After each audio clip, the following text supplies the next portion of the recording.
Muito antes da democracia, dos filósofos e das grandes guerras que marcaram a história do mundo, existia uma terra cheia de montanhas, ilhas e mares cristalinos. Essa terra era a Grécia. Diferente de grandes impérios que nasceram ao redor de grandes rios, como o Egito e a Mesopotâmia, os gregos cresceram entre montanhas e ilhas espalhadas pelo mar Mediterrâneo. Essa geografia única fez com que várias pequenas cidades surgissem separadas umas das outras, cada uma com suas próprias leis, costumes e líderes. Essas cidades eram chamadas de cidades-estado, e cada uma funcionava como um pequeno país independente. Entre as mais famosas estavam Atenas, Esparta, Corinto e Tebas. Apesar de falarem a mesma língua e acreditarem nos mesmos deuses, elas frequentemente competiam entre si. A história da Grécia começou muito antes dos grandes filósofos. Por volta de 2000 a.C., um povo chamado micênicos começou a dominar a região. Eles eram guerreiros fortes e construíram grandes fortalezas em cidades como Micenas. Os micênicos ficaram famosos por suas muralhas gigantes e por histórias que mais tarde inspirariam lendas épicas. Muitos estudiosos acreditam que a famosa Guerra de Troia, narrada séculos depois por poetas gregos, pode ter sido inspirada em conflitos reais dessa época. Mas essa civilização acabou entrando em colapso por volta de 1200 a.C., possivelmente por invasões, guerras internas ou desastres naturais. Com isso, começou um período conhecido como Idade das Trevas Grega, quando muitas cidades foram abandonadas e o conhecimento diminuiu. Após séculos de dificuldades, as cidades começaram a crescer novamente. Por volta de 800 a.C., a Grécia passou por um renascimento cultural e político. Foi nessa época que surgiram as famosas polis, as cidades-estado gregas. Cada polis tinha sua própria forma de governo. Algumas eram governadas por reis, outras por aristocratas, e algumas experimentaram formas iniciais de democracia. Entre todas elas, duas se tornariam lendárias por seus estilos completamente diferentes de vida: Esparta, focada na guerra, e Atenas, que se tornaria o berço da democracia e da filosofia. Esparta era diferente de qualquer outra cidade da Grécia. Desde muito cedo, os meninos espartanos eram treinados para se tornarem soldados. Aos 7 anos de idade, eles eram levados de suas famílias e enviados para um sistema de treinamento chamado Agoge. Lá, aprendiam disciplina, combate e resistência física. A vida era dura, mas o objetivo era criar os melhores guerreiros do mundo antigo. A sociedade espartana era totalmente organizada em torno da guerra. Enquanto os homens treinavam para lutar, outros grupos da população trabalhavam para sustentar a cidade. Enquanto Esparta valorizava a guerra, Atenas desenvolvia algo revolucionário: a democracia.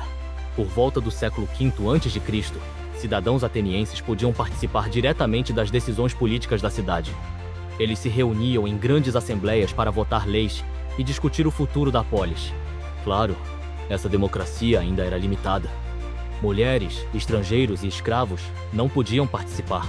Mesmo assim, foi uma ideia extremamente inovadora para a época e influenciaria governos milhares de anos depois. A vida dos gregos estava profundamente ligada aos seus deuses. Eles acreditavam que os deuses viviam no topo do Monte Olimpo e que controlavam muitos aspectos da vida humana. Entre os mais importantes estavam Zeus, o rei dos deuses; Atena, deusa da sabedoria; Poseidon, deus dos mares; e Ares, deus da guerra. Esses deuses não eram vistos como perfeitos. Eles tinham emoções humanas, brigavam, se apaixonavam e interferiam constantemente na vida das pessoas. A Grécia também foi o lugar onde nasceram algumas das ideias mais importantes da história. Filósofos começaram a questionar o mundo ao redor. Eles queriam entender a natureza, a moral e o comportamento humano. Esses pensadores acreditavam que a razão poderia explicar muitas coisas que antes eram atribuídas apenas aos deuses. Mas a história da Grécia ainda estava longe de terminar. No horizonte, uma ameaça gigantesca começava a surgir. Um império poderoso estava crescendo no Oriente: o Império Persa. E, em breve, as pequenas cidades gregas teriam que enfrentar um inimigo muito maior do que qualquer rival que já haviam enfrentado antes. Esse confronto mudaria a história da civilização. Enquanto as cidades gregas cresciam e desenvolviam suas próprias culturas, um império gigantesco estava surgindo no leste. Esse império era a Pérsia. Uma potência que rapidamente conquistou territórios enormes, desde o Oriente Médio até partes da Ásia. Os reis persas governavam milhões de pessoas e possuíam um dos maiores exércitos que o mundo já tinha visto. Para muitos povos, resistir à Pérsia parecia impossível, mas logo o destino colocaria os gregos no caminho desse poderoso império. No início, muitas cidades gregas não acreditavam que a ameaça persa poderia realmente alcançá-las. Afinal, o mar e as montanhas sempre haviam protegido aquelas terras. Mas quando algumas cidades gregas da Ásia Menor se rebelaram contra o domínio persa, o rei da Pérsia decidiu agir. Ele não queria apenas derrotar uma revolta. Ele queria mostrar ao mundo o poder da Pérsia. O poderoso rei Dário I decidiu invadir a Grécia. Seu objetivo era simples: conquistar as cidades gregas e expandir ainda mais o império. Navios persas atravessaram o mar carregando milhares de soldados. Do outro lado, os gregos sabiam que enfrentariam um inimigo muito maior. Mas eles também sabiam que estavam lutando por algo que consideravam precioso: sua liberdade. No ano de 490 a.C., os persas desembarcaram perto da cidade de Maratona, não muito longe de Atenas. Os atenienses sabiam que se não reagissem rapidamente, a cidade poderia ser destruída.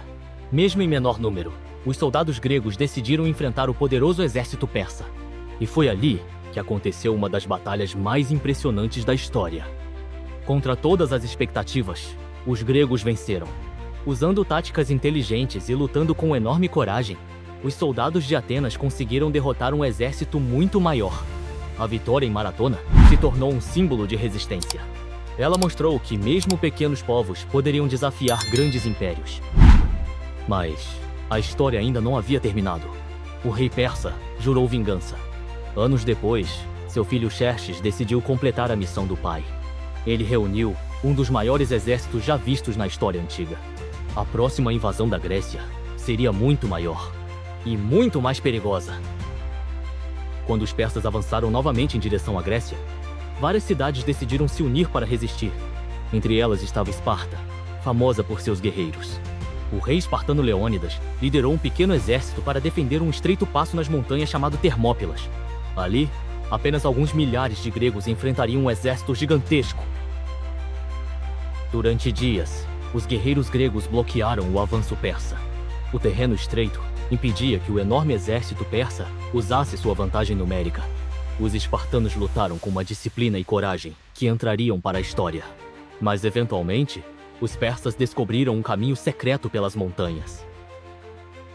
Quando Leônidas percebeu que seriam cercados, ele tomou uma decisão lendária. Mandou grande parte do exército grego recuar. Mas ele e seus 300 guerreiros espartanos permaneceram para lutar até o fim. A Batalha de Termópilas se tornou um símbolo eterno de coragem e sacrifício. Mesmo com a derrota em Termópilas, os gregos não desistiram. Pouco tempo depois, uma batalha naval decisiva aconteceria. Nas águas próximas à ilha de Salamina, a frota grega enfrentaria os navios persas. E ali, a história tomaria um rumo inesperado. A vitória dos gregos mudaria completamente o destino da guerra. Mas as consequências dessas batalhas seriam ainda maiores. Depois da guerra, Atenas entraria em sua era de ouro. Seria a época de grandes filósofos, artistas e ideias que moldariam o mundo. Depois das grandes guerras contra a Pérsia, Atenas entrou em um período que ficaria conhecido como a Era de Ouro da Grécia. A cidade se tornou o centro cultural, político e intelectual do mundo antigo. Grandes templos começaram a ser construídos. Artistas criaram esculturas impressionantes e pensadores passaram a discutir ideias que mudariam a forma como os seres humanos entendem o mundo. Atenas não era apenas uma cidade poderosa. Ela se tornava o coração da cultura grega. Foi em Atenas que surgiu uma das formas de arte mais influentes da história: o teatro. Grandes anfiteatros eram construídos ao ar livre, onde milhares de pessoas assistiam peças dramáticas e histórias mitológicas. Essas peças não eram apenas entretenimento. Muitas delas exploravam temas profundos sobre moral, política e natureza humana. Entre os pensadores da época, um homem se destacava: Sócrates. Diferente de muitos professores, ele não escrevia livros.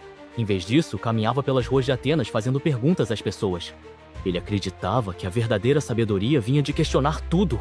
Suas ideias influenciariam gerações de filósofos. Um dos alunos mais famosos de Sócrates foi Platão. Depois da morte de seu mestre, Platão fundou uma escola chamada Academia, onde ensinava filosofia, matemática e ciência. Esse lugar se tornaria uma das instituições educacionais mais importantes da história. Outro grande pensador foi Aristóteles, aluno de Platão. Ele estudou praticamente tudo: política, biologia, ética, lógica e natureza. Seu trabalho ajudou a organizar o conhecimento humano de uma forma que influenciaria a ciência por milhares de anos. Mas enquanto Atenas florescia culturalmente, as tensões entre as cidades gregas aumentavam, e Esparta e seus aliados começaram a temer o crescente poder de Atenas. Isso levou a um conflito devastador, conhecido como Guerra do Peloponeso, que durou quase 30 anos. A guerra enfraqueceu profundamente a Grécia. Cidades, que antes eram poderosas, agora estavam exaustas, com economias destruídas e populações reduzidas. Essa divisão abriu espaço para que uma nova potência surgisse no norte. Ao norte da Grécia ficava um reino chamado Macedônia. Seu rei, Filipe II, reformou o exército e transformou seu reino em uma potência militar. Pouco tempo depois, ele conquistaria grande parte das cidades gregas. Mas o verdadeiro momento de mudança viria com o filho de Filipe. Seu nome era Alexandre. Conhecido mais tarde como Alexandre o Grande, ele se tornaria um dos conquistadores mais famosos da história. Alexandre liderou campanhas militares incríveis. Ele conquistou o Império Persa, avançou pelo Egito e chegou até a Índia. Em poucos anos, ele criou um dos maiores impérios que o mundo antigo já viu. Mesmo após sua morte, o impacto de Alexandre continuou. A cultura grega se espalhou por enormes regiões do mundo. Esse período ficou conhecido como Era Helenística, quando ideias, ciência e arte gregas se misturaram com outras culturas. A Grécia Antiga pode ter desaparecido como civilização dominante, mas suas ideias nunca desapareceram. A democracia, a filosofia, a ciência e até a forma como pensamos sobre política e sociedade têm raízes naquele pequeno conjunto de cidades entre montanhas e mares. Mais de 2000 anos depois, o legado da Grécia ainda vive. Ela não apenas construiu templos e cidades, ela ajudou a construir a própria base do mundo moderno. E se você gostou dessa jornada pela história da Grécia Antiga, não esqueça de se inscrever no canal. Aqui você vai encontrar histórias incríveis sobre civilizações, guerras, filósofos e os eventos que moldaram o mundo em que vivemos hoje. Deixe seu like, compartilhe este vídeo com quem ama história e escreva nos comentários qual civilização você quer ver no próximo documentário. Porque a história do mundo está cheia de histórias fascinantes. E essa foi apenas uma delas.